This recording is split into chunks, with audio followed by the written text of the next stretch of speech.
আসসালামু আলাইকুম রাহমাতুল্লাহ বারাকাতুহু। আশা করি সবাই ভালো আছেন। তো কালকে আমি একটা লাইভ প্রোগ্রামে ছিলাম, ফেস দ্য পিপল। আমার কাছে প্রোগ্রামটা খুব ভালো লাগছে। কিসের জন্য? আমি অনেক কিছু জানতে পেরেছি। আমি সবসময় বলি আমাদের নলেজকে অলওয়েজ আপডেট করতে হবে, শিখতে হবে। তো কালকে আমি অনেক কিছু শিখেছি যেটা আমার দরকার ছিল। আজকে আপনাদের সাথে এইটাই আমি শেয়ার করতেছি। দেখুন, কালকের প্রোগ্রামের পর আমার একটা গত বছর একটা স্মরণ পড়তেছে, একটা ঘটনা। গত বছর আমি ইউএসএতে গেছিলাম। তো যখন ব্যাক করি সান ফ্রান্সিসকো মানে এয়ারপোর্টে, যখন ব্যাক করি ওইখানে আপনার প্যাসেজ আছে যে আপনি টার্মিনালে যাবেন। হঠাৎ করে দেখি যে অনেক লোক, এক মহিলা মহিলা মানে গাড়ি নিয়ে জাস্ট আমরা করতে ওইখানে পার্ক করতে, হয়তো বা হোল্ড করবে, পার্ক করতেছে, পার্ক করে মানে সে বের হয়েছে। আমি জিজ্ঞেস করলাম যে আপনার তো এখানে পার্ক করা নিষেধ, কারণ আপনি ডিস্টার্ব করতেছে মানুষের। এটি মহিলা আমার দিকে তাকালো, আমাকে জিজ্ঞেস করলো হু আর ইউ। আমি বললাম যে হোয়াট দ্য ডিফারেন্স, যে আপনি মানুষের ডিস্টার্ব করতেছেন। আমি বললাম যে আপনার এখানে পার্কিং করা ঠিক না, আপনাকে আমি যে হু আর ইউ। আমি বললাম, যখন আমি বলছি যে হোয়াট দ্য ডিফারেন্স, তখন একটু চিন্তা, এরপরে উনি গাড়িতে বসে গাড়িটা ব্যাক করলো। আমার মনে হচ্ছে যে আমি ট্রাফিক পুলিশ না, আমার অধিকার না ওনাকে বলার যে এখানে পার্ক কিসের জন্য করলেন। কালকে আমি সেম জিনিসটা ফিল করলাম যে আমার যদি মনে করেন পেপারস না থাকে, আমার যদি বড় বড় মনে করেন মেডিকেল সায়েন্সের পিএইচডি, আমি জানি না কত কিছু ডিগ্রি যদি না থাকে, আমি যত কথাই বলি, সাইন্টিফিক বলি, অন্য কথা বলি, যত কিছু বলি, নো ভ্যালু। মেন হচ্ছে আপনি কে, এটা আমি কালকে খুব বুঝতে পেরেছি। উনি বিশ্বাসই করতে পারেন না যার সাথে প্রোগ্রামে আসছি। আমি কি ডাক্তার, আমি কি মেডিকেল, একবার বলবেন কি বলছিলেন যে ওনারা এখন বুঝতেছে যে আমি কোনো মেডিকেল ডাক্তারই না। সেই জিনিসটা কালকে আমি ফিল করছি। তো যাই হোক, এটা কোনো ব্যাপার না। ব্যাপার হচ্ছে আমি কিছু কিছু পয়েন্ট এখন ওনার কথাগুলা আমি এখন, যেহেতু কালকে আমার সময় ছিল না, অ্যাকচুয়ালি আমার অল্প সময় আমাকে দেওয়া হয়েছিল। আমি চাচ্ছিলাম যে আমার একটা সময় বেশি দেওয়া হবে, আমি এক্সপ্লেন করবো যে আমার কথাগুলি আমি কিসের জন্য বলতেছি সাইন্টিফিক ওয়ে। আমি বলছিলাম যে আমাদের মেডিকেল সায়েন্স স্ট্যাটিস্টিক্যাল, এটা ডাবল ব্লাইন্ড মেথড ইউজ করা হয়, অনেক স্যাম্পল দরকার হয়। কিন্তু আমাদের বডিটা মেডিকেল সায়েন্সের স্ট্যাটিস্টিক্যাল সায়েন্স না, সেটা হচ্ছে পিওর সায়েন্স। এখানে প্রত্যেকটা বডিতে যা হচ্ছে প্রত্যেকটা আমাদের পিওর সায়েন্স ঘটতেছে, যে কয়টা অণুর সাথে কয়টা অণু মিলে কয়টা অণু তৈরি করবে, কোন এর সাথে কোনটা কেমিক্যাল রিয়েকশন করে কি হবে, বুঝছেন? সেগুলা science, pure science. Acidity alkaline এটা পিওর সায়েন্স, যেমন অ্যাসিড নিউট্রাল অ্যালকালাইনকে, এটা পিওর সায়েন্স, এটা স্ট্যাটিস্টিক্যাল সায়েন্স না। আমি ওই জিনিসটা চাচ্ছিলাম বোঝানোর জন্য, যেহেতু আমাদের মেডিকেল সায়েন্সে এইসব নাই। আমি কালকে বলছিলাম যে কিছু জিনিস আমাদের মেডিকেল সায়েন্সে নাই। এইসবের উপর অটোফেজির উপর জাপানিজ সায়েন্টিস্ট 2016 সালে নোবেল পুরস্কার পাইছে, অটোফেজির উপর, যেটা আমাদের মেডিকেল সায়েন্সে নাই। নাইট্রিক অক্সাইড, যে nitric oxide is a signalling molecule in cardiovascular disease.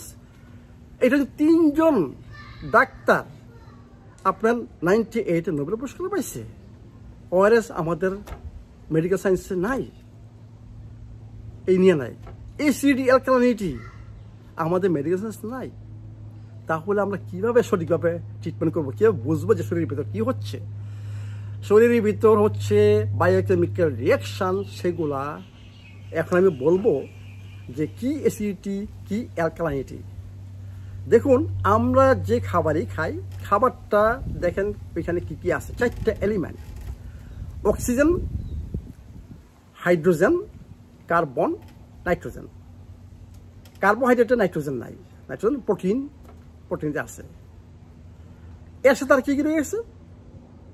Inorganic minerals, সেগুলা কি? সোডিয়াম, পটাশিয়াম, ম্যাগনেশিয়াম, ক্যালসিয়াম, আরও অনেক, আয়রন, আপনারা জানেন 84 এলিমেন্টস। আরও কি রয়ে গেছে? ক্লোরিন, সালফার, ফসফরাস, আয়োডিন, এগুলা রয়ে গেছে। এই 4টা এলিমেন্টের সাথে এই মিনারেলসগুলো যোগ হয়ে আমাদের খাবারটা তৈরি হচ্ছে। এখন যখন আমরা বলি মেটাবলিজম, দেখেন উনি বলতেছে যে ফ্যাট মেটাবলিজম নাকি মানে আমাদের মেইন মেটাবলিজম। এই জন্যই বলি যে আমাদের যদি জ্ঞান আমরা যদি প্রসার না করি তাহলে আমরা রাইট ট্রিটমেন্ট করতে পারবো না। আমি কালকে বলে আসছিলাম, পূর্বপুরুষদের দিকে যদি তাকাই আমরা, যারা শিকার করত তাদের কিন্তু কার্বোহাইড্রেটের কোনো চান্স ছিল না। এই ধরনের ফার্মিং, এই ধরনের প্রচুর পরিমাণে বুঝছেন মানে গ্রেইনস তৈরি করা, বুঝছেন ন, ওরা কি করতো? শিকার করতো। শিকারের মধ্যে কি থাকতো? Fat, protein. এরপর কি করতো? ওরা হাঁটতো, গাছের পাতা টাতা বা কিছু ফল, বুঝছেন, এইগুলা সে করতো। এই ছিল ওদের খাবার। তাহলে মেইনলি কি খাবার ছিল? ফ্যাট এবং প্রোটিন। এবং ওরা কি অসুস্থ ছিল? আমাদের ছিল diabetes, heart disease, arthritis, autoimmune disease, cancer, এগুলো ছিল নো। ওদের মধ্যে একটা ডিজিজ ছিল, সেইটা হচ্ছে ইনফেকশাস, মানে কন্টাজিয়াস ডিজিজেস। অন্য কোনো ডিজিজ ওদের কাছে ছিল না। ওদের ছিল ফ্যাট মেটাবলিজম, শক্তি ছিল প্রচুর। এটি আমি কালকে বলছিলাম, আমাদের শরীরে যদি সবসময় আমরা ধরে রাখতে পারতাম ফ্যাট মেটাবলিজম, আমাদের শরীরে অ্যাসিড তৈরি হতো না, আমরা অসুস্থ হতাম না। কিন্তু আমাদের যে ফুড ইন্ডাস্ট্রি যে খাবার তৈরি করে দিয়েছে, আমাদের এখন চান্স নাই যে আমরা ফ্যাট মেটাবলিজম সবসময় ধরে রাখার। নিজের প্রতি অত্যন্ত স্যাক্রিফাইস করতে হবে, অত্যন্ত কষ্ট করতে হবে, তখনই আপনি ফ্যাট মেটাবলিজম রাখতে পারেন। আদারওয়াইজ এত সুন্দর সুন্দর খাবার, এত টেস্টি খাবার, এগুলো তো অ্যাভয়েড করা যায় না, তাই না? আমরা লোভে পড়ে, বুঝছেন, আমরা ওগুলা আরম্ভ করব। এই ছিল টার্গেট, যে আমাদের মেটাবলিজমকে অসুস্থ মেটাবলিজম আনা। ফুড ইন্ডাস্ট্রির ছিল যে আমাদের হেলথি মেটাবলিজম থেকে আমাদের আনহেলথি কার্বোহাইড্রেট মেটাবলিজমের উপর আনা। কার্বোহাইড্রেট মানে কি? ইজি ওয়ে এনার্জি প্রোডাকশন করে বডি। আপনি তো সবসময় চাইবেন আপনি ইজি ওয়ে থাকার জন্য, কেউ তো কষ্ট করতেছে না, আমাদের বডিটাও তাই। সে কার্বোহাইড্রেট ইজি ওয়ে তার এনার্জি প্রোডাকশন করতে। আপনি যদি কার্বোহাইড্রেট কী করেন, তখন সে কী করে? সে ফ্যাট মেটাবলিজম ভুলে যায়, সে আর কষ্ট করতে চায় না, তখন সে কার্বোহাইড্রেট মেটাবলিজমে চলে আসে। কার্বোহাইড্রেট মেটাবলিজম যদি মেটাবলিজম স্টাডি করতেন, জানতেন, তাহলে কালকে এই কথাটা উনি বলেন নাই। উনি কি বলছেন দেখেন, আমি লিখে রাখছি এটি, যে কার্বোহাইড্রেট মেটাবলিজম আমাদের বডি ডিজাইন করা হয়েছে কার্বোহাইড্রেট থেকে এনার্জি তৈরি করা। উনি এই কথা বলছেন। এবং কার্বোহাইড্রেট যে কী হয়, অ্যাসিড তৈরি হয়, সেই কথাটা উনি জানেন না। এখন আমি বলতেছি, দেখেন, কার্বোহাইড্রেট আমরা যাই খাই, একটু জাস্ট আপনাদের বলতেছি, আমরা যাই খাবো আমাদের ডাইজেস্ট হবে, অ্যাবজর্ব হবে, এবং সবগুলো কোথায় যাবে? লিভারে যাবে। লিভার কার্বোহাইড্রেট থেকে গ্লুকোজ তৈরি করবে, এবং এই যে ফ্যাট খাচ্ছি, প্রোটিন খাচ্ছি, এগুলোর থেকে কি করবে? ফ্যাট থেকে ফ্যাটি অ্যাসিড তৈরি করবে, আর প্রোটিন থেকে আপনি কি করে? অ্যামাইনো অ্যাসিডস তৈরি করবে, পেপটাইডস, অ্যামাইনো অ্যাসিড, এগুলো তৈরি করবে লিভার তৈরি করবে। শরীরের ডিমান্ড অনুসারে সে এগুলা সাপ্লাই দেবে। এখন মনে করেন কার্বোহাইড্রেট আপনি খাচ্ছেন, ফ্যাটও খাচ্ছেন, প্রোটিনও খাচ্ছেন। যদি আপনি কার্বোহাইড্রেট বেশি খাবেন, তখন কি করবে? আপনার লিভার অলওয়েজ গ্লুকোজ দেওয়া যাবে, গ্লুকোজ দিয়ে যাবে। ওই যে ফ্যাটও তো খাচ্ছেন, ওটা কী হবে? জমা হবে। কারণ কিছু না, ওই যা বললাম, বডি ইজি ওয়ে যেটা পায় সেটাই সে ইউজ করবে প্রথম। কিন্তু আমরা কার্বোহাইড্রেট এত খাই যে আপনি যে প্রথমবার খাইছেন সেইটাকে সে বার্ন করেনি, এরপর আবার দিচ্ছেন কার্বোহাইড্রেট। এখন আমি বলবো কিসের জন্য আবার খাচ্ছেন, ওইটা বলবো, দিচ্ছেন। এর মানে কি? এই যে এক্সট্রা দিচ্ছেন আমাদের সেলের ক্ষমতা না এগুলাকে সম্পূর্ণ বার্ন করা। তখন কি করে সে আপনার লিভারে জমা হবে, আবার আপনার ব্লাডে এই গ্লুকোজ অলওয়েজ বেশি থাকবে, কারণ সেলে ঢুকতে পারতেছে না। কিসের জন্য? সেল বলে আমার দরকার নাই, আমার তো আসেই তো, আমাকে তাকে বার্ন করতে হবে তো। এবং বার্ন করতে যে কত এনজাইম লাগে আমাদের মেডিকেল সায়েন্সে এনজাইম সম্বন্ধে বলা নাই। এখানে যে ক্রেবস সাইকেলস আছে, যে কতগুলো এনজাইম লাগে ওই সাইকেল চালানো এনার্জি প্রোডাকশনের করতে, বুঝছেন? সেই এনজাইম শর্টেজ, কারণ এত বেশি দেওয়া হচ্ছে, বুঝছেন, মানে এক্সস্টেড।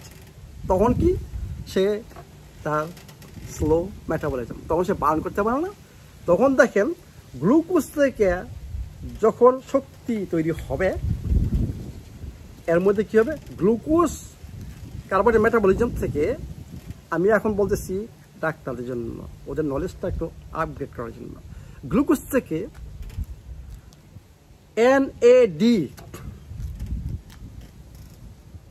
এটা কি জিনিস আপনারা জেনে নেবেন, যারা ডাক্তার মাস জানতে হবে। এনএডি গ্লুকোজের মধ্যে কি রয়ে গেছে, হাইড্রোজেন একটা এলিমেন্ট রয়ে গেছে। সেই গ্লুকোজের হাইড্রোজেনটাকে NADH তৈরি করবে। এটা তৈরি করতে গিয়ে গ্লুকোজ থেকে ট্রান্সফার হবে পাইরুভেট। এরপরে পাইরুভেট থেকে এটাকে শক্তি উৎপাদনের জন্য আসতে হবে অ্যাসিটাইল এনজাইম আ, সেইখানে আপনার NAD লাগবে। এই NAD আবার H সাথে NADH তৈরি হবে এবং পাইরুভেটটা কোথায় চলে আসবে, আপনার অ্যাসিটাইল কোএনজিম এতে আসবে। ওই যে বললাম পাইরুভেট, যখন আপনার শরীরে NAD অভাব হবে তখন আপনার পাইরুভেট কনভার্ট হবে না অ্যাসিটাইল কোএনজিম এ। সে কোথায় চলে যাবে, সে চলে যাবে ল্যাকটিক অ্যাসিড তৈরি করতে। যেহেতু NAD নাই, কনভার্ট হতে পারবে না, সে চলে যাবে ল্যাকটিক অ্যাসিড, মানে অ্যাসিড তৈরি করতে যাবে এবং ওইখানে শক্তি মাত্র অত্যন্ত কম শক্তি উৎপাদন হবে, মানে শরীরে প্রচুর পরিমাণে অ্যাসিড হবে। এই হচ্ছে রিয়েল কারণ, বুঝছেন, যে আমাদের বডি অ্যাসিডিক হয়। নট অনলি অ্যাসিডিক খাবার তো আসি, আর একটা পদ্ধতি হচ্ছে এই, যখন আপনার নিউট্রিয়েন্টসের অভাব হবে, আপনার শরীরে NAD তৈরি হবে না, তখন পাইরুভেট থেকে ল্যাকটিক অ্যাসিড তৈরি হবে এবং ওইখানে আপনার NADH আবার চেঞ্জ হয়ে NAD তে আসবে, যেটা আবার গ্লুকোজকে ট্রান্সফার করবে। দেখেন এখানে ফ্যাটের কোনো উল্লেখ নাই, আপনি বারে বারে খেয়ে যাচ্ছেন। এই হচ্ছে যে আপনার শরীর এনার্জি প্রোডাকশন কম হবে এবং শরীরে অ্যাসিড তৈরি হবে। এই জিনিসগুলা আমি মনে করি আমাদের ডাক্তারদের একটু শেখা দরকার। এই যে সায়েন্স। এখন একটা জিনিস বলতেছি, যদি আপনি ফ্যাট বেশি খান, কার্বোহাইড্রেট কম খান, তখন কি হবে দেখেন, আপনার লিভার, আপনার শরীরে তো শক্তি দরকার, কিসের জন্য? 60% যে শক্তি শরীর তৈরি করবে সেলগুলা, এটা চলে যাবে আপনার টেম্পারেচার, বডি টেম্পারেচার ম্যানেজ করার জন্য। আমাদের বডিটা কাজ করে হোমিওস্ট্যাসিসে, এটা ব্যালেন্সে। আপনার বডি টেম্পারেচার যদি উঠানামা করে, আপনি কী করেন, আপনার জ্বর হয়ে গেছে, আপনার হাইপার টেম্পারেচার হয়ে গেছে, এটা কনস্ট্যান্ট, মানে একটা 98.4 থেকে সামথিং, বুঝছেন, থাকবে, আদারওয়াইজ আপনার প্রবলেম। তো এই বডি টেম্পারেচার রক্ষা করতে 60% শক্তি আপনার চলে যাবে, আর বাকি শক্তিগুলো কী হবে, আপনার যে বডির ইন্টারনাল অর্গানগুলো আছে তার কাজ করতে হবে, সেই কাজের জন্য সে শক্তি পাঠাবে। এই জন্য মানে শক্তি তো বন্ধ থাকবে না প্রোডাকশান। আপনি যদি কার্বোহাইড্রেট বন্ধ করেন তখন সে কী করবে, বডি, তার অন্য কোনো উপায় নাই, তাকে ফ্যাট থেকে শক্তি তৈরি করতে হবে। এখন ফ্যাটটা দেখেন কীভাবে হয়, কনভার্ট হয়। ফ্যাটি অ্যাসিড সেলের ভিতর যখন যাবে তখন সেটা সরাসরি চলে আসবে কোথায়, অ্যাসিটিল কোএনজাইম এ। সেলের মেন কাজ হচ্ছে মাইটোকন্ড্রিয়ার কাজ, মেন কাজ হচ্ছে অ্যাসিটিল কোএনজাইম এ। এইখান থেকে এরপর আমি বলবো যে কীভাবে দেখেন তৈরি হয়। আমি কি বলছিলাম যে 4টা এলিমেন্ট দিয়ে খাবার তৈরি হয়, হাইড্রোজেন, অক্সিজেন, কার্বন, নাইট্রোজেন। আমাদের ক্রেবস সাইকেলের ভিতরে যে ইলেকট্রন ট্রান্সফার যে এটা আছে, ট্রান্সফার যে মেকানিজমটা, ওইটার কাজ হচ্ছে এই হাইড্রোজেন অ্যাটমকে অক্সিজেনের সাথে যোগ করে পানি তৈরি করা। এইটাই হচ্ছে এনার্জি প্রোডাকশন। দেখেন এর আগে অক্সিজেনের কোনো ব্যাপার স্যাপার নাই। এই যে এখন বলছি যখন অ্যাসিটিল কোএনজাইম এই যে হাইড্রোজেন অ্যাটমকে ওর সাথে মিলাবে, এইখানে এসে ব্যাপার স্যাপার। অ্যাসিটিল কোএনজাইম ছাড়া এটা হয় না।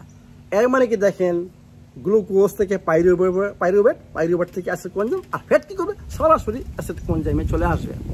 এরপরে আপনারা দেখেন কি হচ্ছে, এই যে NADH তৈরি হয়েছে, এখন অক্সিজেন আমরা যে শ্বাস প্রশ্বাস নিচ্ছি এখানে অত্যন্ত একটা ফ্যাক্টর রয়ে গেছে যে অক্সিজেন ইউটিলাইজেশন। আমি সবসময় বলি যে আপনার ব্লাডে অক্সিজেন যে তৈরি থাকুক এটা কোনো ফ্যাক্টর না। আপনার ব্লাড থেকে সেলের ভিতর অক্সিজেন ঢুকতে হবে এবং সেটা ইউটিলাইজেশন হইতে হবে, ঢুকলে হবে না। ইউটিলাইজেশন যত বেশি ইউটিলাইজেশন হবে তত বেশি আপনার শরীরে শক্তি হবে, আপনি তত বেশি সুস্থ থাকবেন। এই হচ্ছে সায়েন্স। এখন আসেন যে ঠিক আছে অক্সিজেন প্লাস NADH, আমি কি বলছিলাম নাট চেঞ্জ হবেন NADH গ্লুকোজ থেকে, এবং ফ্যাটি অ্যাসিড থেকে যখন অ্যাসিড কোএনজাইম হবে তখনও নাটটা চেঞ্জ হয়ে যাবে NADH। এই NADH অক্সিজেনের সাথে মিলে কি করবে NAD প্লাস পানি H2O এবং ATP। এই হচ্ছে লাইফ, এইটা হচ্ছে লাইফের সংজ্ঞা। এইখানে কি মেডিকেল সায়েন্সের কোনো আছে? এটা কি কেমিস্ট্রি, ম্যাথমেটিক্স, কয়টা অণু কয়টার সাথে কি হয়েছে এটা পরে বলতেছি, ফিজিক্স, এখানে পিওর সায়েন্স। এই জন্য আমি সবসময় বলি যে আমাদের বডিটা পিওর সায়েন্সের উপর কাজ করে।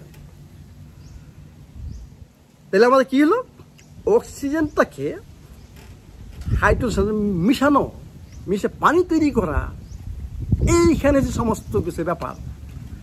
Oxygen highly energetic molecule, highly energetic মানে নেচারের মধ্যে।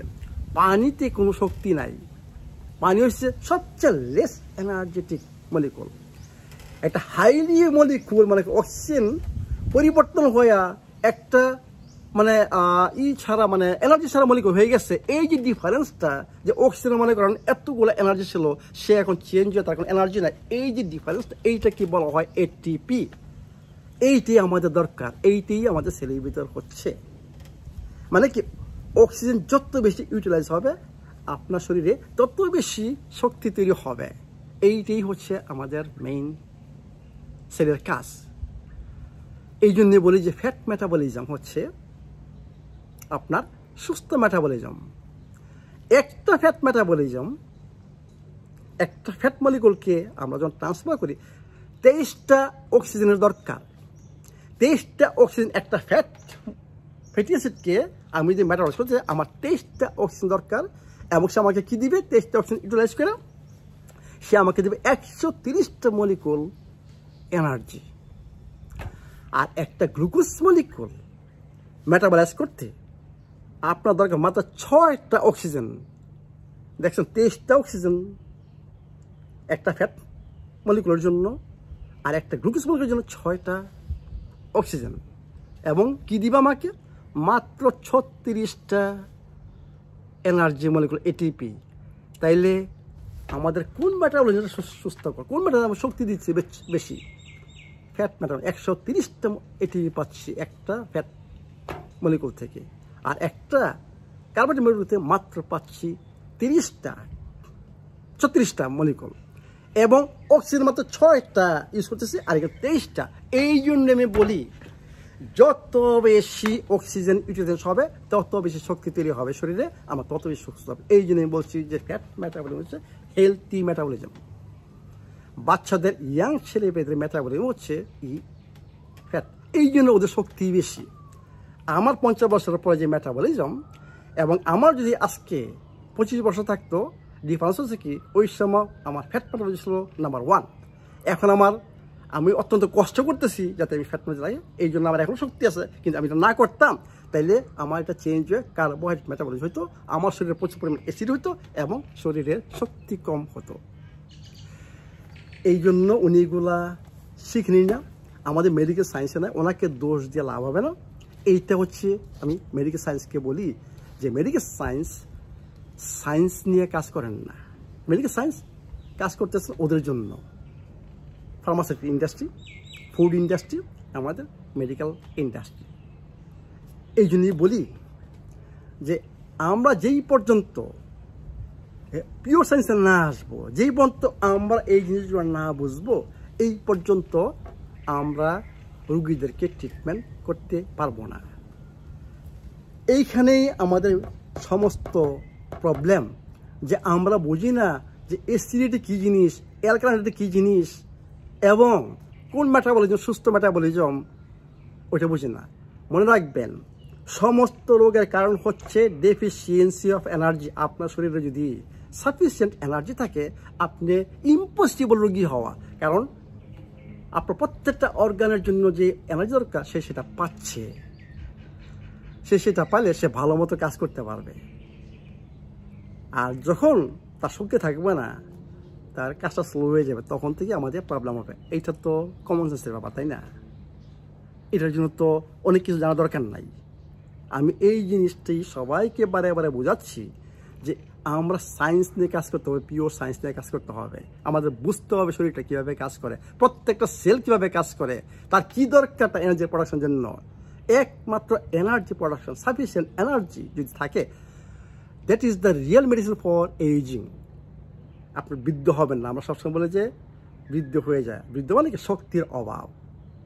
আমাদের সবসময় করতে হবে যাতে আমাদের শক্তি হয়। শক্তি মানে কি, আপনার বডি হইতে হবে অ্যালকালাইন, আপনাকে রাইট নিউট্রিশন দিতে হবে, প্রচুর পরিমাণে অক্সিজেন সাপ্লাই দিতে হবে, তারপর ইউটিলাইজ করতে হবে এবং আপনার মেটাবলিজম রাখতে হবে ফ্যাট মেটাবলিজমে।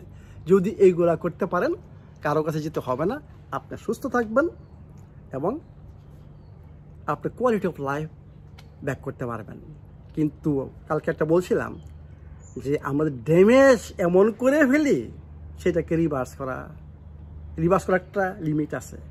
লিমিটের বাইরে গেলে ওইটা রিভার্স করা, সম্পূর্ণ রিভার্স করা ইম্পসিবল। কিন্তু এমন কন্ডিশন হবে যে আপনার খারাপ করতেছেন না, আপনি একটা স্টেজ আছে কিন্তু অনেক ড্যামেজ হয়ে গেছে, এখানে কিছু করার নাই।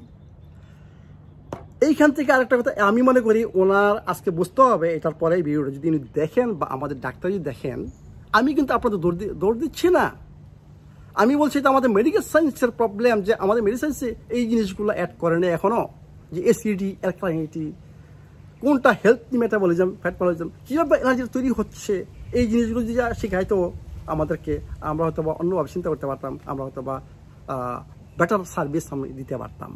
এটি কালকে উনি বললেন আরেকটা জিনিস ভুল করছেন উনি, যে অ্যাসিড বলতে যা বলতেছেন যে স্টোমাকের, এবং ওইখানে একটা মিস ইনফরমেশন দিয়েছেন যে আমাদের বডির পিএইচ 7.2 ভাই, এটা অটোমেটিক্যালি আস্তে চলে যাবে, এটা হচ্ছে emergency already. Actual body pH, healthy pH হচ্ছে 7.38 থেকে 7.45, অত্যন্ত লিমিটেড, অত্যন্ত একটা ন্যারো রেঞ্জ। এই রেঞ্জের মধ্যে থাকতে হবে, তখনই আপনার এনার্জি প্রোডাকশন ঠিক মতো হবে, শরীরে অ্যাসিড জমবে না, আপনার শরীরে প্রবলেম নাই।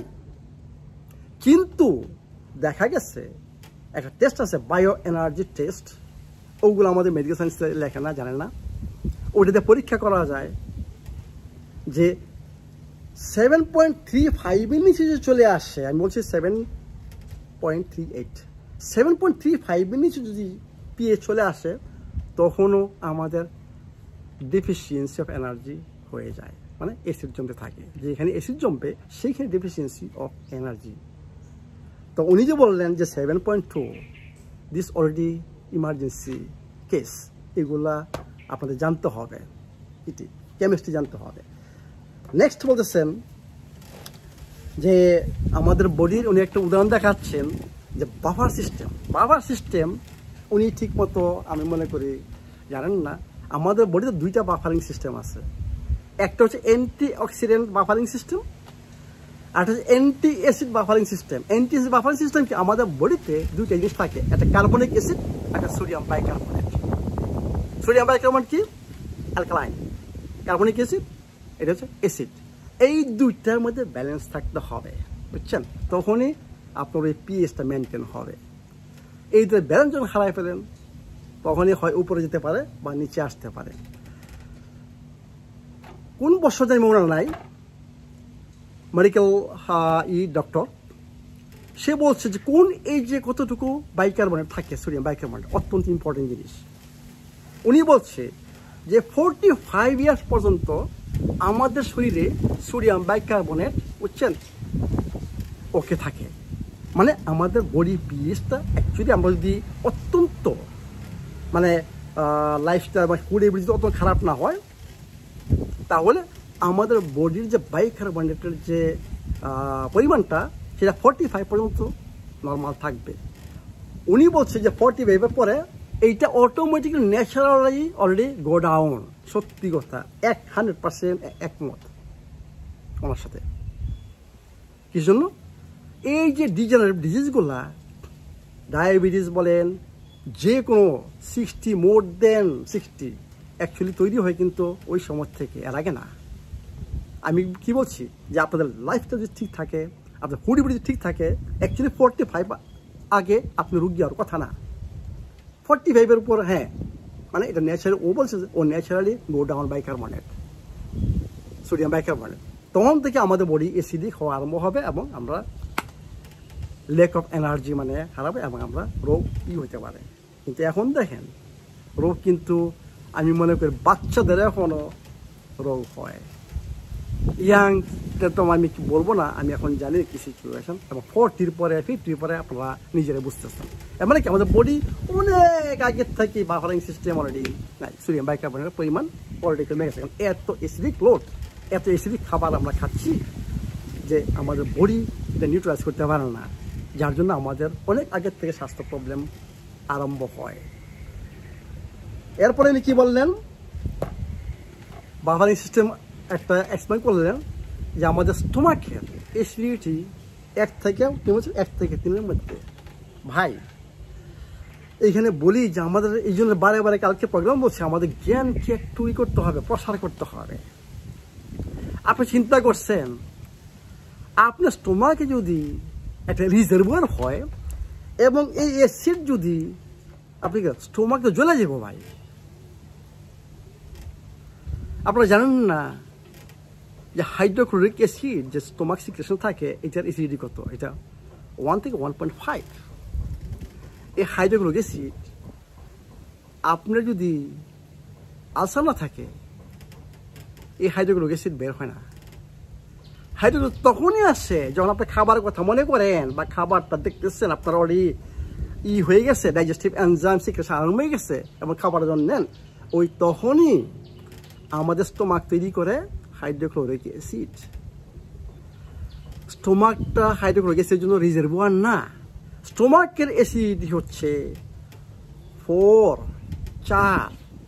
এইটা তার মেনটেন করতে হবে, নট 1 from 3। 1 from 3 আপনি বলছেন হাইড্রোক্লোরিক অ্যাসিডের অ্যাসিডিটি। আর হাইড্রোক্লোরিক অ্যাসিড সবসময় থাকে না, যখন আপনার খাবার মনে করতেছেন খাবারটা খাচ্ছেন তখনই আমার স্টোমাক তৈরি করবে, আমার ব্লাডে রয়ে গেছে কি রয়ে গেছে, সোডিয়াম ক্লোরাইড এবং কার্বনিক অ্যাসিড। সেই কার্বনিক অ্যাসিড থেকে এবং সোডিয়াম ক্লোরাইড থেকে রিয়াকশনের মাধ্যমে কি আসবে, সোডিয়াম বাইকার্বনেট এবং হাইড্রোক্লোরিক অ্যাসিড। বুঝছেন তো কীভাবে তৈরি হয় হাইড্রোক্লোরিক অ্যাসিড, কেমিক্যাল রিয়াকশন ভাই। ওই হাইড্রোক্লোরিক অ্যাসিডের পিএইচ এটা যখন খাবার আপনি স্টোমাকে ঢুকে বা আপনি মনে করতে খাইতেছেন, ওই সময় শুধু সোডিয়াম ক্লোরাইড আছে, ওই সময় এই অ্যাসিডিটি আসে। কিন্তু যখন খাবার না স্টোমাকে, আপনি নিজে চিন্তা করেন ভাই, আপনি হাইড্রোক্লোরিক্স হাতে রাখেন, জ্বলে যাবে। আমি এই জন্য বলছি, আপনারা যে কথাটা বলেন একটু চিন্তা ভাবনা করে বলা উচিত। এটি এইগুলা আমাদের থাকতে হবে নলেজে। এইটা বাফারিং সিস্টেম না, আপনি যে বুঝেছেন বাফারিং সিস্টেম কী বলছি, সোডিয়াম বাইকার্বনেট আর কার্বনিক অ্যাসিড যে পাড়া থাকে সেটাকে বলা হয় buffering system, anti acid buffering system. এটি তাহলে আপনি এইখানেও ভুল করতেছেন। কালকে আমি বোঝানোর আমাকে সময় দেওয়া হয় না, আপনাকে বুঝাতে পারিনি। এইটি তা আমি আজকে এই ভিডিও করতেছি এই জন্য আপনাদের বোঝার জন্য। তা আপনি বুঝাচ্ছেন যে এইখানে আপনি ধরুন। নেক্সট যেটা সবচেয়ে আমার খারাপ লাগছে, ইনসুলিন রেজিস্ট্যান্স। এটা সবাই জানে, আপনি ডাক্তার, আমরা ডাক্তার। টাইপ 1 ডায়াবেটিস নিয়ে আমরা আলাপ করতেছি না। আমরা যখন বলি ইনসুলিন রেজিস্ট্যান্স, এটাকে একটা অ্যাকচুয়ালি এটা metabolic syndrome. Metabolic syndrome type 1 diabetes সম্বন্ধে আসে না, এইটা আসে টাইপ 2 ডায়াবেটিস সম্বন্ধে। এইখানে একটা প্রশ্ন করব, আপনি কালকে বলছেন হ্যাঁ মেটফরমিন একটু সাহায্য করে, ইনসুলিন সেন্সিটিভিটি বাড়ায়। এটি আমার কথা হলো, তাইলে যদি আপনি ইনসুলিন রেজিস্ট্যান্স যদি দূর করতে পারেন সম্পূর্ণ, আমি কি বলছি যে ইনসুলিন রেজিস্ট্যান্স হচ্ছে মূল কারণ ডিজেনারেটিভ ডিজিজের, তাইলে তো ওই মেটফরমিন যদি কাজ করতো তাহলে সমস্ত কিউর হয়ে গেল, আপনার সুস্থ, আপনার ইনসুলিন রেজিস্ট্যান্স নাই। মেটফরমিন খেয়ে আপনার ইনসুলিন রেজিস্ট্যান্স দূর করে বলছেন ইউ আর হেলথি। তা আমার প্রশ্ন, কোথায় হেলথি হচ্ছে? ওষুধ খেয়ে যাচ্ছেন ডায়াবেটিস মেটফরমিন, এরপর যোগ হবে আর একটা 3 ধরনের ডায়াবেটিসের ওষুধ আপনারা জানেন। একটা কি করে, ওই যে বললাম মানে ইনসুলিন রেজিস্ট্যান্স একটু বাড়ায় আর কমায়, মানে ইনসুলিন সেন্সিটিভিটি বাড়ায়। আর একটা কি অ্যাবজর্পশন, যে কার্বোহাইড্রেট খাচ্ছেন অ্যাবজর্পশন কমায়। আর একটা কি হচ্ছে আপনার ইনসুলিনের প্রোডাকশন বাড়ায়। 3 ধরনের মানে ব্লাড সুগার ম্যানেজের ওষুধ, এগুলো হচ্ছে ব্লাড সুগার ম্যানেজমেন্টের ওষুধ। এইটা ইনসুলিন রেজিস্ট্যান্সের ওষুধ না। আপনার মেটফরমিন হচ্ছে ব্লাড সুগারের মেনটেনেন্স, মানে আপনার ব্লাড সুগার ম্যানেজ করবেন, এইটার ঔষধ ভাই। Insulin is different, it is metabolic syndrome. আপনাদের বোঝার মধ্যে অনেক কিছু গন্ডগোল রয়ে গেছে। মেটাবলিক সিনড্রোম অ্যাকচুয়ালি ইনসুলিন রেজিস্ট্যান্সকে বলা হয় মেটাবলিক সিনড্রোম। ওইখানে কি কি দেখেন, ওইখানে আপনার মাস্ট থাকতে হবে ব্লাড সুগার, আপনার পেটের মানে সাইজ বড় থাকতে হবে, আপনার ব্লাড প্রেশার থাকতে হবে, আপনার ডিসলিপিডেমিয়া মানে আপনার টিজি বেশি, এইগুলোকে বলা হয় মেটাবলিক সিনড্রোম। এবং এইটা অ্যাকচুয়ালি ইনসুলিন রেজিস্ট্যান্স সিনড্রোম বলা হওয়া উচিত। আমি মনে করি আগে এটাই ছিল মনে হয়। তা আমি মনে করি ইনসুলিন রেজিস্ট্যান্স সিনড্রোম মেটাবলিক একই জিনিস। আমি ওই কথাটার কথা বলছি যে আপনার কোনো ঔষধ নাই যে মেটাবলিক সিনড্রোমকে আপনি ট্রিটমেন্ট করবেন। আর আপনি বুঝে নিয়েছেন যে মেটফরমিন একটু ইনসুলিন সেন্সিটিভ বাড়া, এটাকে বুঝে নিয়েছেন। তো এইখানে দেখেন আপনি কি ভুল করছেন। এটি next, diabetes, blood pressure, genetics. আপনি জিন চেঞ্জ করতে পারবেন না ভাই। জেনেটিক্স এইটা অস্বীকার কেউ করে না। জেনেটিক্স হচ্ছে রিস্ক। আপনার 2টা জিনিস আছে, জেনোটাইপ, ফেনোটাইপ। আপনি রিস্কে আছেন, আপনার বাপ দাদার যদি ডায়াবেটিস থাকে আপনি রিস্কে আছেন। এর মানে এই না যে আপনার একবারে এই ডায়াবেটিস হবে না। আপনার ফেনোটাইপ ডিসাইড করবে আপনার এই রোগ হবে না হবে না। এখন বুঝছেন তো কি বলেছি, নট জেনেটিক্স হিয়ার। আপনারা কোনো কিছু যদি সলভ না করতে পারেন ওইটাকে অটোমেটিক্যালি বলেন জেনেটিক্স। জেনেটিক্স না, এইটা হচ্ছে lifestyle related. All degenerative disease হচ্ছে লাইফস্টাইল রিলেটেড ডিজিজ। ওই যে বললাম শক্তি, deficiency of energy, body acidic, low energy এবং কার্বোহাইড্রেট মেটাবলিজম, এই হচ্ছে প্রবলেম, নট জেনেটিক্স। তো জেনেটিক্স দোষ দিবে না সবসময়। যদি সলভ না করতে পারেন এর মানে genetics no. Phenotype your lifestyle এবং ফুড হ্যাবিট ডিসাইড করবে আপনার ওই রোগ হবে না হবে না। এইটাই প্রমাণিত হয়েছে আমার ক্লিনিকে। ব্লাড প্রেশারের রোগীরা ওষুধ খায় না। আপনি আমার ফেসবুকে ডক্টর জাহাঙ্গীর কবিরের ফেসবুকে যাই দেখেন লাখ লাখ লোক এটা প্রমাণ দিচ্ছে যে আমাদের আর ওষুধ খেতে হচ্ছে না, ব্লাড প্রেশার ওষুধের দরকার নাই, ডায়াবেটিসের দরকার নাই, ইনসুলিন আমি বন্ধ করে দিয়েছি, এগুলো তো আমার কথা না ভাই। আমি কালকে বলে আসছি যে আমাদের রেজাল্টের উপর আমাদের আলাপ করতে হবে। রেজাল্ট কি ভাই? এই জন্যই বলি আপনাদের দোষ নাই, আমি আপনাদেরকে দোষ দিই না, আপনার আমার কলিগ। দোষ হচ্ছে আমাদের মেডিকেল সায়েন্সের। কিসের জন্য মেডিকেল সায়েন্স এইসব জিনিস আমি বলে আসছি, যে autophagy, healthy metabolism, insulin resistance, acid alkalinity, গাট হেলথ, তারপরে অক্সিডেটিভ মেডিসিন, এনজাইম, যে আপনারা জানেন না যে শরীরের এনজাইমের কি বুঝছেন একটা ফ্যাক্টর রয়ে গেছে। এইগুলো কিছু জন্য আমাদের মেডিকেল সায়েন্স ইনক্লুড করেন না, আপনাদেরকে নলেজ দেয় না। আমার দুঃখ শুধু ওইখানেই, আপনাদের প্রতি না। এবং আমি যাচ্ছি যে আপনারা রাইট নলেজ নেন এবং আপনারা নিজেরাই আপনাদের পেশেন্টদের উপর, আমি যে আজকে বলে আসছি, এই ভিডিওটা দেখেন, দেখে আপনারা ট্রাই করেন আপনাদের পেশেন্ট, আপনাকে যারা আসবে ওদেরকে এইভাবে ট্রিটমেন্ট করার জন্য, এবং দেখেন কি রেজাল্ট আসে। আমাকে বিশ্বাস করার দরকার নাই। ধরেন আমি আপনাদের মধ্যে ডাক্তার না, ধরে নেন, এবং আমার কোনো কাগজও নাই, পেপারও নাই। আপনাদের কথা অনুসারে আমরা কি একটা হকার বা নারিকেল তেল বিক্রেতা বা যাই কিছু বলেন, আমি কিন্তু মাইন্ড করি না। কিন্তু আমি যেগুলো এখন বলতেছি, ভিডিওটা একবার দেখেন, দুইবার দেখেন, তিনবার দেখেন, দেখে আপনারা ওইভাবে নিজেরা ট্রাই করেন আপনাদের পেশেন্টের উপর এবং আপনাদের উপর, দেখেন কি রেজাল্টটা আসে। এরপর আমরা হয়তো বা আরেকটা প্রোগ্রাম করতে পারি এবং বলতে পারি যে কি হলো, কি দাঁড়ালো, যে কোনটা সায়েন্স হলো। এর মানে কি, আমি আপনাদের যে কালকে যে এগুলো সেগুলো আমি জাস্ট বলেছি, আমাদের genetics risk factor, autoimmune disease, কত অটোইমিউন ডিজিজের রোগ এখানে চলে গেছে। আপনার দেখেন আমাদেরতে আইবিডি ভালো হয়ে যায়, রিউমাটয়েড আর্থ্রাইটিস ভালো হয়ে যায়। কিভাবে ভাই? আমি কি অলৌকিক নাকি? মানে এটি না জাদু দিয়ে যাচ্ছে নাকি? জাদু না, science, pure science, working health, pure science. Autoimmune disease আপনাকে বলতেছি, ইমিউন সিস্টেম কনফিউজড, এটাকে মনে রাখতে হবে, কনফিউজড। এটা হাইও না, লো না, কনফিউজড। তার মাথা যদি ঠিক করতে পারেন, অল অটোইমিউন ডিজিজ চলে যাবে। অটোইমিউন ডিজিজ মনে রাখবেন, লিকি গাট, এবং লিকি গাট কীভাবে ট্রিটমেন্ট করতে, ওইটা আমাদের মেডিসিনে নাই।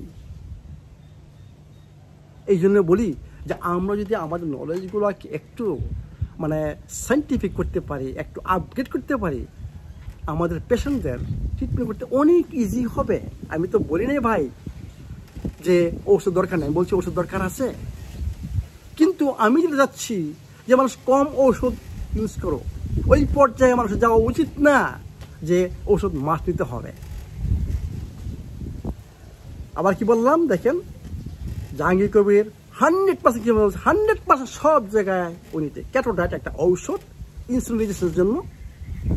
লাইফস্টাইল ছাড়া কোনো ট্রিটমেন্ট না। আমি বলছি যে আপনার লাইফস্টাইল, আপনার ফেনোটাইপ ডিসাইড করবে আপনার এই রোগ হবে না হবে না।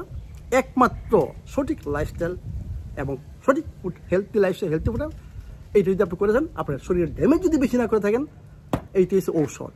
ঔষধের ওখানে দরকার নাই, উনি 100% রাইট। নেক্সট দেখেন, আমি বলতেছি আর কি কি আছে আমাদের।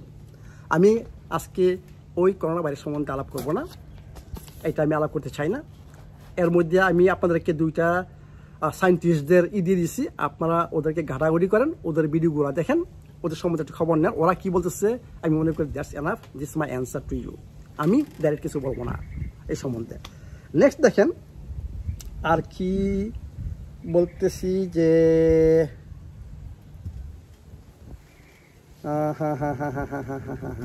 হ্যাঁ আরেকটা জিনিস, হ্যাঁ পাইছি অলরেডি। মেডিসিন কোনোদিন কিউর করতে পারবে না। মেডিসিন তৈরি করা হয়েছে, ফার্মাসিউটিক্যাল ইন্ডাস্ট্রি ড্রাগ তৈরি করছে ম্যানেজ করার জন্য, নট কিউর করার জন্য। কিউর হয়ে গেলে তো আর মেডিসিন দরকার নাই, কেউ কিনবে না। আমি আপনাদেরকে বলতেছি এইটা করেছে ম্যানেজ করার জন্য। আপনি বলছেন যে মেডিসিন কিউরও করেন। নো, আপনি কোনো উদাহরণ দেখাইতে পারবেন না। মেডিসিন কিউর করতে পারে কি জন্য? আমি কালকে বলে আসছিলাম, মেডিসিন হচ্ছে একটা foreign invader to our body, not natural. আমাদের বডি ডিজাইন করা হয়েছে ন্যাচারাল প্রোডাক্টের জন্য। যে কোনো আনন্যাচারাল ঢুকাবেন, ওইটা বডি রিয়াক্ট করবে, ওইটা আপনার প্রবলেম হবে। টুডে টুমরো এনজাইম, কারণ যত বেশি মেডিসিন আপনি ইউজ করবেন তত বেশি এনজাইম আপনার শরীর ইউজ করবে, এবং আপনার শরীর এক্সস্টেড হয়ে যাবে। এনজাইম এক্সস্টেড যখন আপনার এনজাইম থাকবে না, আপনার বায়োকেমিক্যাল রিয়াকশনগুলো ঠিক মতো হবে না, আপনি অসুস্থ হয়ে পড়বেন। আপনি জানেন কয় হাজার এনজাইম বডিতে? 5,000 ডিফারেন্ট টাইপ অফ এনজাইম বডিতে রয়ে গেছে। 25,000 বায়োকেমিক্যাল রিয়াকশন হচ্ছে। আপনি যদি আপনার বডির রিজার্ভ এনজাইমে শেষ করে ফেলেন, এই যে অ্যান্টিঅক্সিডেন্ট বাফারিং সিস্টেম, আপনি জানেন না যে ফ্রি রেডিক্যাল কীভাবে নিউট্রালাইজ। আমাদের এনার্জি প্রোডাকশনে অলওয়েজ ন্যাচারাল বাই প্রোডাক্ট হবে ROS, রিঅ্যাক্টিভ অক্সিজেন স্পেসিস। আপনারা জানেন এটাকে নিউট্রালাইজ করতে কী লাগবে? আপনার অ্যান্টিঅক্সিডেন্ট বাফারিং সিস্টেম লাগবে। এটার মধ্যে কী আছে আমরা কি জানি? Antioxidant, vitamin C, vitamin A, vitamin E, এগুলা আমরা জানি খুব ভালো মতো। কিন্তু আপনারা একটা জানেন না, এইগুলা সরাসরি ওই যে ফ্রিডিক্যাল করেন না, কিসের মাধ্যমে? ওইখানে সিস্টেমে 3টা মাস্টার রয়ে গেছে অ্যান্টিঅক্সিডেন্ট: গ্লুটাথিয়ন পেরক্সিডাজ, সুপার অক্সাইড ডিসমোথিয়াস এবং ক্যাটালাস। ROS-কে সুপার অক্সাইড ডিসমোথিয়াস কী করে? হাইড্রোজেন পারঅক্সাইড তৈরি করে। এই হাইড্রোজেন পারঅক্সাইডে গ্লুটাথিয়ন পেরক্সাইড করে আপনার ক্যাটালাস, এই দুটো করে পানি আর হবে ফ্রি অক্সিজেন তৈরি করে ROS থেকে, বুঝছেন? এই জিনিসটা যদি আপনার ঠিক মতো না করে তাহলে হবে না। প্রত্যেকটা একটা এনজাইমের দরকার, এটা কোনো ডেটক্সিফিকেশন এনজাইম। এখন যদি আপনার ভিটামিন সি, আপনার ভিটামিন ই, ভিটামিন এ, এগুলো যদি আরও অনেক ফিটোকেমিক্যালস আছে, এগুলো যদি আপনার বডিতে রিজাল্ট না থাকে, তাহলে কারণ একটা রিয়াকশন ROS-কে পানিতে এবং অক্সিজেনতে, এই যে বললাম 3টা যে মাস্টার অ্যান্টিঅক্সিডেন্ট বডিতে, সেইটা ডিজেক্টিভ মানে অ্যাক্টিভেট, একবার কাজ করার পরে ওইটা আর কাজ করে না। ওইটাকে আবার অ্যাক্টিভেট করতে এই অ্যান্টিঅক্সিডেন্টগুলো লাগবে। বুঝছেন তো যে কীভাবে আমাদের অ্যান্টিঅক্সিডেন্ট কাজ করে? ভিটামিন সি, ভিটামিন এম অ্যাক্টিভেট করার জন্য। এখন আপনার যদি রিজার্ভ না থাকে, তাহলে আপনার ওই যে অ্যান্টিঅক্সিডেন্ট বাফার সিস্টেম সাফার করবে, এমন আপনার ক্রিটিক্যাল হবে, আপনার প্রবলেম হবে শরীরে, এইখান থেকে রোগ আরম্ভ হবে। আপনারা এখন জানেন। যে নেক্সট দেখেন আরেকটা ইম্পর্টেন্ট জিনিস যেটা আমি বলতে চাচ্ছিলাম আপনাদেরকে, ক্যান্সার। আপনারা জানেন 1931 সালে German biochemist auto Warburg Nobel পুরস্কার পাইছে কিসের উপর? ও বলছে যে ক্যান্সার সেল খাবার হচ্ছে গ্লুকোজ, এবং তার মেটাবলিজম হচ্ছে ফেরমেন্টেশন, মানে ফেরমেন্টেশনের মাধ্যমে সে তার নিজের খাবার থেকে শক্তি থেকে বাঁচার জন্য। প্রত্যেকটা সেলের হচ্ছে এনার্জি প্রোডাকশন। আমরা কি করি? কি অক্সিজেন থেকে এনার্জি তৈরি করি। আর ক্যান্সার সেল কোথায় করে? ফেরমেন্টেশনের মাধ্যমে, গ্লুকোজ ফেরমেন্টেশনের মাধ্যমে, বুঝছেন, তার সে খাবার তৈরি করে। এর মানে কি? ক্যান্সার সেল গ্রো করে যেখানে অক্সিজেন নাই এবং অ্যাসিডিক এনভায়রনমেন্টে। এই জন্য সে পাইছে নোবেল পুরস্কার। এবং আজকে ওয়ার্ল্ডে অনেকগুলো ক্যান্সার সেন্টার আছে, গ্যারান্টি দিয়ে ট্রিটমেন্ট করে। এই দুটো জিনিস করে, মানে যেখানে ক্যান্সার সেটাকে আগে মারতে হবে, ওইখানে অনেকগুলো প্রসিডিউর আছে, আপনারা জানেন না, আমি বলতেছি।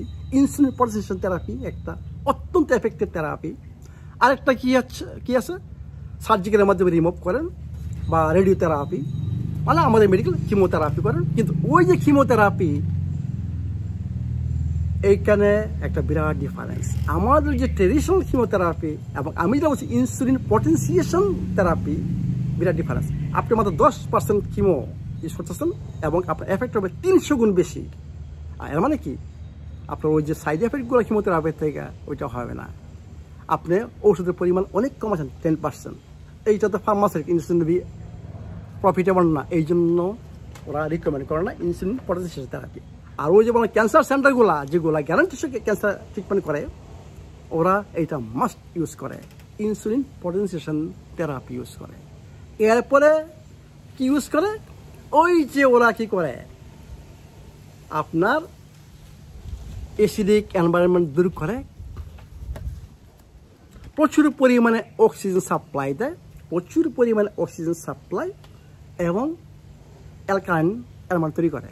ক্যান্সার সেলের দম বন্ধ হয়ে যায়, তার খাবার বন্ধ, কারণ গ্লুকোজ নাই, তার খাবার বন্ধ, সে মারা যায়। কিন্তু শরীরের তো অনেক প্রবলেম, এইগুলোকে করার জন্য আরও অনেক কিছু এডিশনালি ইউজ করতে হয়। এই হচ্ছে রিয়েল ক্যান্সার ট্রিটমেন্ট। আমি আপনাকে সংক্ষেপে বললাম, জাস্ট রিয়েল ক্যান্সার ট্রিটমেন্ট এটি। তো দেখেন, আপনাদের সাথে আমাদের যে মেডিকেল কনভেনশন, মেডিকেল সায়েন্স, এর সাথে যে আমি যে আজকে কথাগুলো বলে আসছি, আপনারা নিজের চিন্তা ভাবনা করেন, দেখেন কোথায় এই পার্থক্যগুলো রয়ে গেছে। আমি চাচ্ছি ভাই, আপনারা এই পার্থক্যগুলা আপনারা নিজেরা নিজের সাইন্টিফিক ইয়েতে এগুলো আবার আমার কথাগুলোকে জাস্টিফাই করেন। আমি বলি যে আমার কথাকে বিশ্বাস করবেন। আমি প্রত্যেকটা জিনিস যখন বলি, এগুলো আমার টিম থেকে অলরেডি প্র্যাকটিসের মাধ্যমে প্রুভন হয়ে গেছে, এইটাই আমি বলতেছি। আপনারা নিজেরা এগুলো, এই যে কথাগুলো বললাম, এগুলা আপনারা নিজেরাই গাটাগাটি করে বলছেন। লিটারেচার, অনেক লিটারেচার আছে, এগুলা দেখেন যে আমি ঠিক বলতেছি কি বা ভুল বলতেছি। তো এখন দেখতেছেন আমি একটা জিনিস বলতেছি, সবচেয়ে ইম্পর্টেন্ট একটা জিনিস বলবো আপনাদেরকে আজকে, যে ডায়াবেটিস ট্রিটমেন্টে আমি সবসময় টাইপ 2 ডায়াবেটিস কনফিউজ করবেন না। আমি জানি যে একটা কথাকে নিয়ে, যেমন ডক্টর জাহাঙ্গীর কবিরের অ্যান্টিজেন অ্যান্টিবডি নিয়ে আপনারা বিরাট একটা হইচই করে দিলেন, ওনার বিরুদ্ধে বিরাট একটা কি আছেন, এটা গ্রামাটিক্যালি হয়তো বা নিতে বলছে, কিন্তু এখন উনি 100% আপনারা জানেন আমেরিকা এখন কি হচ্ছে, মনোকলোনিয়াল অ্যান্টিবডি তৈরি করা হয়েছে। মনোকলোনিয়াল অ্যান্টিবডি, নট অ্যান্টিজেন, অ্যান্টিবডি। এমন ডক্টর কবির অনেক প্রগ্রেসিভ, সে অনেক আগের থেকে বলে আসছে, মানে হি ইজ 100% রাইট। তৈরি করা হচ্ছে মনোকলোনিয়াল অ্যান্টিবডি, এটা আসবে, ওয়েট করেন। আমেরিকাতে অলরেডি আরম্ভ করছে গবেষণা, মানে অলরেডি তৈরি করে বলছে এই করোনা ভাইরাসের জন্য। তাহলে ওর দোষটা কোথায় হলো? আর আমি মনে করি যদি ওইটা নিয়ে আওয়াজ আনতেন উনি, হ্যাঁ অ্যান্টিজেনের পরিবর্তে অ্যান্টিবডি বলছে, এটা গ্রামাটিক্যাল। তো এই নিয়ে যে আপনারা এতগুলা করলেন ওনার বিরুদ্ধে, আমি মনে করি ভাই এটা ওনার বিরুদ্ধে অত্যাচার করা হয়েছে। এটা সম্পূর্ণ, এই যে আজকে এই ভিডিওর পরে আপনারা বুঝতে পারবেন ওনার 100% উনি রাইট, 100% সাইন্টিফিক উনি বলে গেছেন। এই জন্যই আমি ভিডিওগুলো করি। এটি আমি মনে করি হিংসা জিনিসটা বাদ দেন ভাই। আমরা সবাই ডাক্তার, আমাদের মানব সেবা, আমাদের হিপোক্রেটের যে ওথ দিয়ে আসে সেইগুলো পালন করা উচিত। সব কিছু বিবাদ টিবাদ ভুলে, বুঝছেন, আমাদের রাইট ট্রিটমেন্ট করা উচিত। কারণ একটা রোগী আমাদের কাছে আসে সাহায্যের জন্য, ওর বডি ড্যামেজ করার জন্য আমার কাছে আসে না। আমাদের উচিত ওকে সাহায্য করা, যাতে বডি ড্যামেজ না হয়। এইটি হচ্ছে আমাদের মানব সেবা। তা আমরা চলেন আসি সবাই একসাথে, বুঝছেন। আমার যদি জ্ঞান না থাকে, আমি আপনাকে দেন, আমাকে জ্ঞান দেন, I will be very happy. কিন্তু আমি আপনাকে মূর্খ বলবো না। আমি চাচ্ছি আপনাদের কালচার, আমার ডাক্তার, আমাদের একটু কালচার হওয়া দরকার, জেন্টলম্যান হওয়া দরকার। আমি যদি না জানি, আমি জানবো, এতে তো লজ্জা নাই, এতে কোনো লজ্জা নাই ভাই। এইটা হচ্ছে মানে আপনার যে কত কালচার, যে আপনি জানেন না, আপনি জানতে যাচ্ছেন, এইখানেই যে মেইন ঘটনা। এখন লাস্ট শেষ করবো, ভিডিও অনেক বড় হয়ে গেছে। এটা অ্যাকচুয়ালি আমি চাইছিলাম লাইভ, কিন্তু একটা ভিডিও করেছে যাতে আপনারা দেখতে পারেন, সময় না দেখবেন।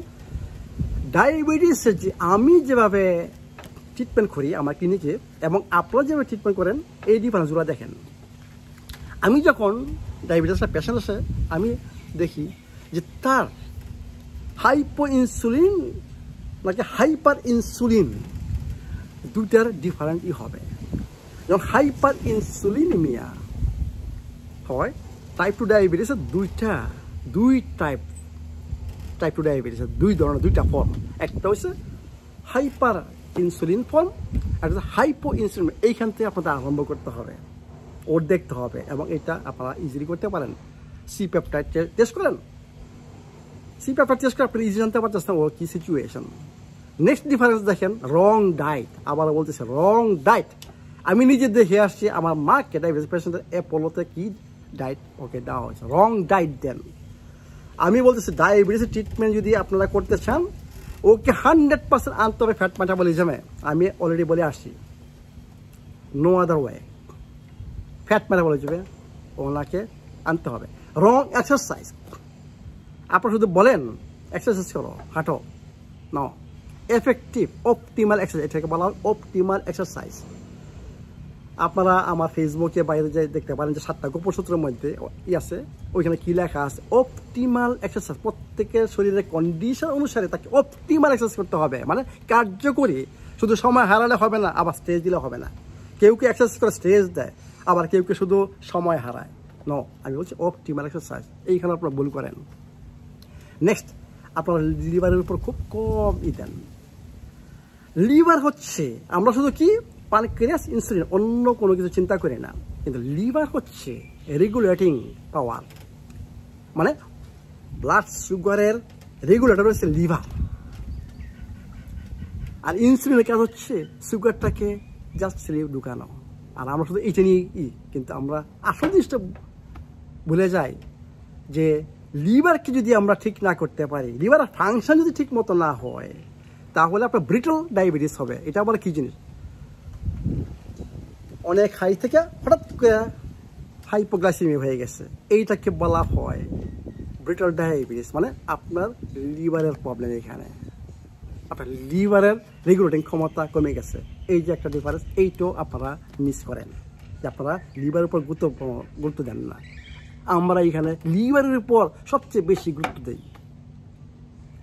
নেক্সট ডিফারেন্সটা কি, হরমোন, শুধু ইনসুলিন না ভাই, এইখানে অত্যন্ত related thyroid hormones, adrenal hormones অত্যন্ত ইম্পর্টেন্ট। আপনি জানেন যে ইনসুলিনের সাথে কর্টিজলের কি সম্পর্ক? আমরা এগুলো দিনে আমরা করতে হবে, হরমোনাল ব্যালেন্স আনতে হবে। যখন আমরা হরমোনাল ব্যালেন্স আনবো, তখন দেখবেন যে ওর ডায়াবেটিস নাই। হরমোন ব্যালেন্স বলতে কী বোঝায়? আমাদের হরমোন, প্রত্যেকটা হরমোন দেখবেন যে একটা যদি বেশি হয়ে যায়, পরিমাণ বেশি হয়ে যায়, আর একটা কমায় ফেলবে, বুঝছেন? আমরা এই ব্যালেন্স আনতে, মানে নর্মাল একটা ব্যালেন্স আনতে, বোধের মধ্যে একটা ব্যালেন্স থাকে, ওইটাকে আনতে হবে। এইখানে আমরা গুরুত্ব দিই না যে কোন কোন হরমোন, ওকে বায়ো আইডেন্টিক্যাল হরমোন অ্যাড করতে হবে না, ওইটা আমরা দিই না। যে ডেফিসিয়েন্সি রয়ে গেছে আমরা কেয়ার করি না, আমরা শুধু ইনসুলিন দিয়ে যাচ্ছি। কিন্তু অন্যান্য হরমোনের যে কী খবর, ওইটা আমরা জীবনও দেখি না, চেক করি না। আমরা এই জিনিসগুলো এখানে চেক করি। নেক্সট, ঘুম। ভাই, ডায়াবেটিস পেশেন্টদের ঘুমটা এত ইম্পর্টেন্ট। আপনারা বলবেন কি আপনাকে ভালো ঘুমাইতে হবে, কিন্তু বলছেন ওদেরকে যে এটা কিভাবে করতে হবে, এবং এক্সারসাইজ আমরা বলে এক্সারসাইজ করতে হবে, অপটিমাল এক্সারসাইজ। কীভাবে সে এক্সারসাইজ করে? তার শক্তি নেই শরীরে। আমি বলছি ডায়াবেটিস এনার্জি ডেফিসিয়েন্সি ডিজিজ। আপনি বলে দেন যে ভাই এইভাবে আপনাকে শক্তি তৈরি করতে হবে, এইভাবে আপনাকে এক্সারসাইজ করতে হবে, সেম আপনাকে বলে দেন যে এইভাবে আপনি যদি এইটা কাজ না করে আপনি এটা ট্রাই করেন, এটা না করলে এটা ট্রাই করেন, এটা না করলে, মানে ঘুমাইতে হবে ডায়াবেটিস পেশেন্টদের, কিন্তু উইদাউট স্লিপিং পিল। অনেক পদ্ধতি রয়ে গেছে। আমার 7টা গোপন সূত্র যে দেখেন, স্ট্রেস, ওই যে বললাম কর্টিজলের সাথে কি সম্পর্ক ডায়াবেটিসের, স্ট্রেস দেখেন কীভাবে ম্যানেজ করতে হবে, ওগুলো বলে দেন। ব্রিথিং এক্সারসাইজ ছাড়া স্ট্রেস ম্যানেজমেন্ট করা, ইয়োগা, ব্রিথিং এক্সারসাইজ, বিভিন্ন এক্সারসাইজ, মানে স্ট্রেস ম্যানেজমেন্টের মেন হচ্ছে এক্সারসাইজ এবং ব্রিথিং এক্সারসাইজ। বিভিন্ন ধরনের ব্রিথিং এক্সারসাইজ আছে, বিম হফ, বুতেইকো, ডক্টর বুতেইকো, ডক্টর উইলস, 4, 7, 8, বিভিন্ন ধরনের, যেটা যার পছন্দ করেন ব্রিথিং এক্সারসাইজ, এগুলো বলে দেন, তখন ওদের জন্য সুবিধা হবে পেশেন্টের জন্য ফলো করা। স্ট্রেস, স্লিপ, এগুলা দেখেন আপনারা খুব একটা গুরুত্ব দেন না, আর আমার এখানে এগুলোর অত্যন্ত গুরুত্ব দেওয়া হয়।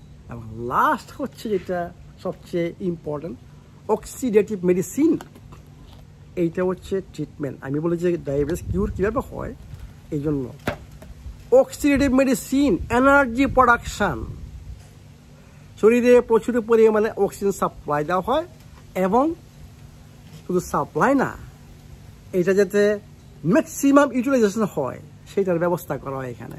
যখন আমি ওই যে বললাম এর আগে ফ্যাট মেটাবলিজম থেকে এবং যে আমাদের শক্তি উৎপাদনের কি এটা বলে দিলাম আপনাকে, oxygen utilisation is the main জিনিস। যত শক্তি ডায়াবেটিসের পেশেন্টের বেশি হবে তার ডায়াবেটিস কিউর, এরপর তারা ওষুধ লাগবে না। আপনারা জানেন না যে কত পেশেন্ট ইনসুলিন ছেড়ে দিয়েছে। আমি সবসময় বলি যে ইনসুলিন যখন নেওয়া হয়, যখন মেটফরমিন থেকে আরও ইনসুলিন, এটা অত্যন্ত একটা ভুল। ওইসব পেশেন্টরা বলছে ইনসুলিনও ছেড়ে দিয়েছে। শক্তি মানে কি আপনার সব প্রবলেম সলভ, এই জন্য এইখানে গুরুত্ব দেওয়া হয় শক্তি উৎপাদন, এই জন্যই বলে কিউর। তা আমি মনে করি ভিডিওটা অনেক লং হয়ে গেছে। এইটা করার উদ্দেশ্য হচ্ছে আপনাদের প্রতি আমার কোনো ক্ষোভ বা আপনাদেরকে হ্যাঁ করা নো। আমি চাচ্ছি যে রাইট নলেজ আপনারা একটু অর্জন করেন এবং সেই নলেজটা আমাদের যে বাঙালি ভাইরা আছেন যারা বিপদে পড়ে, যাদের এই প্রবলেম হয়ে গেছে, ওদের আমাদের কাছে আসে, যারা ওরা রাইট সলিউশন পায়। বারে বারে বলবো একটা জিনিস, প্লিজ ঔষধটা কম ইউজ করেন, যতটুকু সম্ভব অ্যাভয়েড করেন। যখন ওষুধ দরকার মাস্ট ইউজ করতে হবে, যখন দরকার নাই প্লিজ ওষুধ ইউজ করবেন। অনেক জিনিস রয়ে গেছে ভাই, অনেক জিনিস প্রকৃতির মধ্যে, অ্যাকচুয়ালি প্রকৃতির মধ্যে সব ওষুধ আমি পেয়েছি, সমস্ত রোগের ওষুধই আমি পেয়েছি প্রকৃতির মধ্যে, এবং আরও স্টাডি করতে হবে প্রকৃতিকে। আজকে মাঝে মাঝে আমি বসে এখানে বসে চিন্তা করি যে কোভিড-19 যে সিচুয়েশন, ক্যাটাস্ট্রফ হয়ে উঠছেন, প্যান্ডেমিক। আমরা যদি আমাদের সেই ব্রেন, এই সায়েন্টিস্টরা যদি গবেষণা করতেন ইমিউন সিস্টেমের উপর, আমাদের ইনেট ইমিউন সিস্টেমের উপর, আল্লাহ পাক যেটা আমাদেরকে বিনা পয়সায় দিয়ে দিচ্ছে বিল্ড ইন, এবং এই ইমিউন সিস্টেমকে যদি আমরা এনহ্যান্স করে রাখতাম, আমরা যদি অলওয়েজ, কারণ একটা দেশের ডিফেন্স সিস্টেমকে যদি সবসময় শক্তিশালী করে রাখা যায়, এনিমি ভয় পাবে এখানে আসতে। আমরা যদি আমাদের ডিফেন্স সিস্টেমকে ওইভাবে প্রস্তুত করে রাখতে পারতাম, তাই যে কোনো বেটা বাইরের থেকে আসতে ভয় পাইতো। কিসের ভাইরাস বা আজকে কোভিড-19 আসছে, ডেল্টা মেল্টা বুঝছেন, কত কিছু আসবে পরে, নোবডি নোজ। ওরা ভয় পাবে আমার এতে ঢুকতে, আমার এরিয়াতে ঢুকতে। এই জন্যই বলি যে এইসব কত কিছু আমরা করতেছি, দেখেন ওটা 1.5 বছর বেশি, আরো বেশি হয়ে গেছে। কোথায় সলভের পরিবর্তে আরো বেশি হচ্ছে, তো কোথায় আমাদের এগুলা কাজ করতেছে ভাই? আমি সবসময় রিজাল্টটা কি দেখেন, যে আমাদের এতগুলো সায়েন্টিস্ট, এত ন্যাশনাল ইন্টারন্যাশনাল সমস্ত দেশের গভর্নমেন্ট সব কিছুই করে মাথা গরম হয়ে গেছে, রিজাল্টটা কি আসছে ভাই? আমি সবসময় বলি রিজাল্ট নিয়ে আমাদের কথা বলতে হবে। রিজাল্ট নাই ভাই, রিজাল্টটা ক্যাটাস্ট্রফি।